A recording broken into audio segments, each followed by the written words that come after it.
अस्सलामु अलैकुम। आज हम कक्षा 10 में हिंदी विषय में इताइसोला चोरी जिसका दूसरा भाग पढ़ेंगे। पहले भाग में हमने देखा नौकर हमारे परिवार का एक अंग होना चाहिए। हम हमारे आसपास या अपने खुद के ही घर में देखते हैं कि नौकर को नौकर ही समझा जाता है, लेकिन अगर हम उसे भी अपने परिवार का एक सदस्य ही समझे, उसके साथ प्यार से पेश आए, हम जो खाना खाते हैं वही उसे दे, तो वह भी हमारा परिवार का एक अंग बन जाता है। और इस संदेश के साथ एक परिवार की कहानी हम पढ़ रहे हैं कि एक बार कमरे को साफ कर झाड़ू पर कूदा रखे बिंदु कमरे से बाहर निकला। मालती ने क्या देखा कि उसके एक हाथ में झाड़ू है और दूसरी हाथ की मुट्ठी बंधी हुई है। मालती को लगा हो ना हो कमरे से बिंदु कुछ लाया है। उसने आवाज़ भी दी, लेकिन बिंदु रुका नहीं। उसने अपने पति नंदन को यह बात बताई और नंदन के पुकारने पर भी वह नहीं रुका, और जब वह वापस कूड़ा फेंक कर आया तो नंदन ने उसे बड़े ही प्यार से पूछा कि कोई तुम्हें कुछ नहीं कहेगा, तुम सच सच बता दो। और वह मालती से कहता है कि असली बात जानने का यह तरीका नहीं है। नंदन के पूछने पर बिंदु ने केवल इतना ही कहा कि हाँ, मैंने कुछ लिया है। आगे पढ़िए पेज नंबर 41 पर।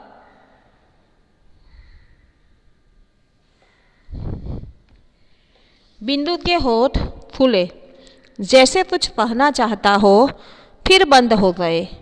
हाँ कहो, रुक क्यों गए? नंदन ने शांत स्वर में कहा। बाबूजी। किंतु फिर चुप। शाबाश, कहो कहो।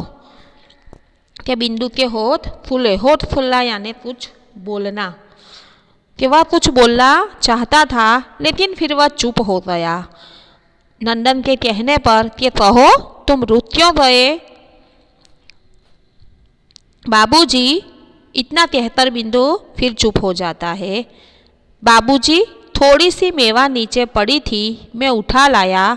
बिंदु कह तो गया, पर जैसे वह अनुभव कर रहा हो कि दुनिया का जाने कितना गहरा पाप उसने कर डाला है। पाप का विरुद्धार्थी शब्द पुण्य।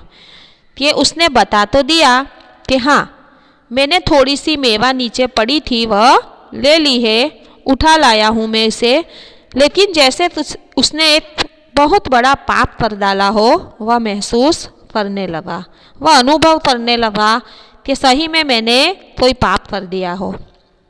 मैं कहती थी ना, मालती बोल उठी, कि यह कुछ न कुछ ले जरूर आया है। देखा मेरी बात सच निकली ना। मेवा का तुमने क्या किया बिंदु? खा ली। इतनी जल्दी? बिंदु झूठ मत बोलो, सच बता दो। इधर फेंक दी। कि मेवा का तुमने क्या किया बिंदु? खा ली। इतनी जल्दी? बिंदु झूठ मत बोलो, सच सच बता दो। तो इतना पूछने पर उसने फौरन उत्तर दिया कि हाँ, मैंने खाई नहीं है, लेकिन यहाँ पर फेंक दी। नंदन को मालती का यह तरीका अच्छा नहीं लगता। नंदन बिंदु से प्यार से घुमा फिरा कर घटना की असलियत जानने का प्रयास करता है। बिंदु खुलता है, वह बताता है कि अपनी मुट्ठी में उसने कमरे में गिरा हुआ कुछ मेवा ले रखा था, जिसे उसने कूड़े के साथ फेंक दिया है। नंदन और मालती ने देखा कि उसकी बताई जगह पर थोड़े से काजू और किशमिशें पड़ी है। नंदन ने बिंदु के कंधे पर हाथ रखा और कहा, मेरे साथ आओ। कि जब दोनों उस जगह पर गए तो वहाँ पर उन्होंने सही में काजू और किशमिशें पड़ी हुई देखी। बिंदु ने उसके कंधे पर हाथ रखा और कहा कि चलो तुम मेरे साथ आओ। बिंदु चुपचाप मालिक के साथ चल दिया। नंदन उसे लेकर कमरे की ओर गया। मालती ने कहा, आज इसने मेवा ली है, कल को कुछ उठा ले आएगा। कल को कुछ और उठा ले जाएगा। एक बार जो नियत बिगड़ी तो क्या फिर हाथ रुकता है? फिर बिंदु चुपचाप अपने मालिक के साथ चल दिया। नंदन उसे लेकर कमरे की ओर गया और मालती ने क्या कहा कि आज तो इसने एक मेवा ली है, एक बार जो इसकी नियत बिगड़ गई तो वह फिर रुकती नहीं है। नंदन ने पत्नी की बात सुनी अनसुनी कर दी। सुनी अनसुनी करना यानी ध्यान न देना। बिंदु को साथ लेकर कमरे में गया और कनस्तर खोलकर उसमें से एक मुट्ठी मेवा उसके हाथ में देते हुए बोला, बिंदु लो खा लो। उन्होंने टीन का डिब्बा खोला और कहा कि लो तुम्हें जितना खाना हो यह मेवा खा लो। और मेवा उसके हाथ में देते हुए बिंदु लो खा लो। नंदन ने फौरन टीन का डिब्बा खोला और उसमें से एक मुट्ठी मेवा उसे दे दिया। पति के इस नरमी के व्यवहार से मालती आंख बबूला हो गई। आंख बबूला होना यानी गुस्से होना, कि अपने पति के इस व्यवहार से वह और गुस्से हो गई। बोली, ऐसे ही तो नौकर बिगड़ते हैं, उसे कुछ कहना तो दूर, उल्टे उसकी खुशामद कर रहे हो, कि उसकी चापलूसी कर रहे हो, कि तुम कुछ कहते तो नहीं कि उसने जो गलत कार्य किया है, ऊपर से तुम्हें इसे डांटना चाहिए, लेकिन तुम इसकी खुशामद कर रहे हो। नंदन मुस्कुराया, बोला, मालती चोर बिंदु नहीं है, हम है। बहुत अच्छी बात यहाँ पर नंदन बताता है कि चोर बिंदु नहीं है, हम है। हम क्यों ऐसी चीज़ें खाए जो सबको नहीं मिलती? इसी से तो चोरी की भावना को जन्म मिलता है। हम लोग रोज मेवा खाते हैं, एक दिन इस बेचारे का मन चल आया और थोड़ी सी ले ली तो क्या हो गया? कि यहाँ पर हमें नंदन बिंदु के कंधे पर हाथ रखकर उसे कमरे में ले जाता है। वह कनस्तर से एक मुट्ठी मेवा निकालकर बिंदु को खाने के लिए देता है। वह मालती को समझाता है कि हम लोग रोज मेवा खाते हैं, एक दिन इस बेचारे का मन चल गया तो क्या हो गया? चोरी तब तक नहीं रुकेगी जब तक सबको सब चीज़ें नहीं मिलेगी। लेकिन मालती को बिंदु के साथ नंदन का इस प्रकार का नरमी का व्यवहार पसंद नहीं आता। मैं कब कहती हूँ कि कुछ हो गया, बात मेवा की नहीं है, नियत की है। इसका जी चला था तो मांग लेता, मैं न देती तब कहता, घर में 50 चीज़ें रहती है, यूँ तो जिस पर मन आएगा उठा कर ले जाएगा, और एक दिन यही होना है, वह न करेगा तो तुम करवाओगे। मालती कहती है कि अगर वह खाना ही चाहता है तो मुझसे मांग लेता, मैं भी उसे देती, और न देती तब कहता, घर में ऐसी तो 50 चीज़ें रखी हुई है, आज उसने मेवा ली है, कल कुछ और उठा ले जाएगा। मालती, यह बात नाराज होने की नहीं है, सोचने की है। जब तक सब चीज़ें सबको नहीं मिलती, चोरी बंद नहीं हो सकती। चोरी अच्छी नहीं है, पर आज की स्थिति बड़ी लाचारी की हो गई है। नंदन ने समझाते हुए कहा कि मैं समझता हूँ कि चोरी अच्छी चीज़ नहीं है, लेकिन आज की स्थिति हम देखें तो सभी लोग लाचार हो गए हैं। नंदन ने बड़े ही प्यार से मालती को समझाते हुए यह सभी बातें बताई। देख लेना, एक दिन यही बिंदु घर में से ट्रंक उठाकर न ले जाए तो मेरा नाम मालती नहीं। मालती कहती है कि एक दिन यह ट्रंक उठाकर ले जाएगा। इतना कहकर मालती रसोई में चली गई और नंदन पुनः अपनी कुर्सी पर आ बैठा, पर मन उसका दूसरी ही दिशा में चल रहा था। थोड़ी ही देर वह सोचता रहा, फिर उसने विचारों को समेटा और लेख पूरा करने में लग गया। कि वह भी अपने कार्य में लग गया, लेकिन वह सोचता रहता है और फिर थोड़ी ही देर में वह भी अपने काम में लग जाता है। आगे पढ़िए। लेप पूरा हुआ तो काफ़ी देर हो चुकी थी। वह उठा और सीधा रसोई में पहुंचा। देखता क्या है कि मालती सील पर चटनी पीस रही है। नंदन ने कहा, बिंदु कहाँ है? यहाँ पर हमें चित्र दिया गया है सील पर चटनी पीसते हुए। मैं क्या जानूँ, तुम जानो और तुम्हारा लाडला बिंदु जाने। उसे निकाल दिया। निकालने वाली मैं कौन होती हूँ?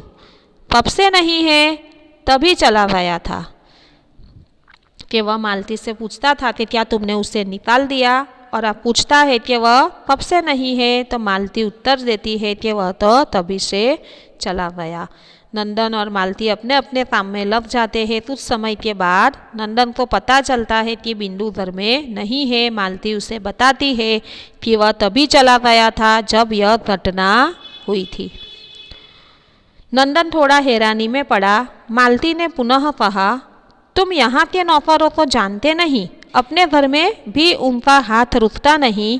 कुंदन के यहाँ कितना अनाज भरा है, फिर भी एक दिन आँख बच गई तो पापा के यहाँ से गेहूँ ले ही गया। कि वह दूसरी घटना बताती है कि तुम यहाँ के नौकरों को जानते नहीं, अपने घर में भी उनका हाथ रुकता नहीं है। नंदन जानता था कि बहस का अंत नहीं। उसने बात आगे नहीं बढ़ाई और तौलिया उठाकर स्नान करने चला गया। स्नान करने के बाद उसने भोजन किया। कि नंदन जानता था कि मालती रुकने वाली नहीं है, बहस बढ़ती ही जाएगी, और वह तौलिया उठाकर स्नान करने चला गया। दोपहर बीती और शाम होने को आई। फिर भी जब बिंदु न लौटा तो मालती के मन को अच्छा नहीं लगा। चौके में अब भी बिंदु का खाना पड़ा था। कि जब दोपहर बीत गई, शाम होने आई, अब भी बिंदु आया नहीं था, तो मालती को भी अच्छा नहीं लगा। झूठ बोला तो क्या, आखिर बालक ही तो है, बेचारा भूखा जाने कहाँ भटक रहा होगा। मालती का दिल भी अब उसे प्यार करने लगा था। दोपहर बीती, शाम होने को आई, पर बिंदु लौटकर नहीं आया। सोच सोचकर मालती बेचैन है। चौके में बिंदु का खाना पड़ा है। मालती को बिंदु पर दया आती है कि बेचारे ने झूठ बोला तो क्या हुआ, आखिर एक बालक ही है, बेचारा भूखा प्यासा कहीं भटक रहा होगा, और वह उसे आसपास ढूंढती है। कई बार कमरे से बाहर आकर मालती ने बिंदु को देखा, फिर बगीचे का एक चक्कर लगाया कि कहीं पेड़ के नीचे पड़ा सो न रहा हो, पर बिंदु वहाँ कहाँ था जो मिलता। मालती आकर पलंग पर पड़ गई और अपने को कोसने लगी कि जरा सी बात को इतना तुल क्यों दिया। थोड़ी सी मेवा ले गया था तो क्या गजब हो गया था। कि मालती उसे बगीचे में देखने जाती है, और लेकिन वह वहाँ हो तब मिलता ना। वह अपने आप को कोसती है कि मैंने जरा सी बात को इतना तुल क्यों दिया, यानी बढ़ावा क्यों दिया। थोड़ा सा मेवा ही तो ले लिया था। कोसना यानी साप के रूप में गालियाँ देना, बुरा भला कहना। सोचते सोचते देर हो गई तो वह उठी और सहन में टहलने लगी। सहन यानी घर के बीच का खुला भाग, आंगन। टहलने लगी। इतने में कुंदन इधर से निकला तो मालती ने उत्सुकता से पूछा, कुंदन, तुमने बिंदु को देखा है क्या? बिंदु? कुंदन बोला, अरे वह तो नदी वाली कोठरी में पड़ा है। मालती तत्काल पैरों में चप्पल डालकर बाहर हो गई। लौटी तो बिंदु उसके साथ था। बाह पकड़कर नंदन के कमरे में ले गई और बोली, देखी तुमने इसकी बात, यहाँ से गया है तब से वहाँ कोठरी में पड़ा है। नंदन ने कहा, क्यों रे, वहाँ क्या कर रहा था? बिंदु चुप। मैं पूछता हूँ, वहाँ क्या कर रहा था? फिर चुप। अरे बोलते क्यों नहीं, मुंह में जबान नहीं है? बिंदु की आंखें डबडबा आई। आंखें डबडबा आई यानी वह आंखों में उसके आंसू आ गए।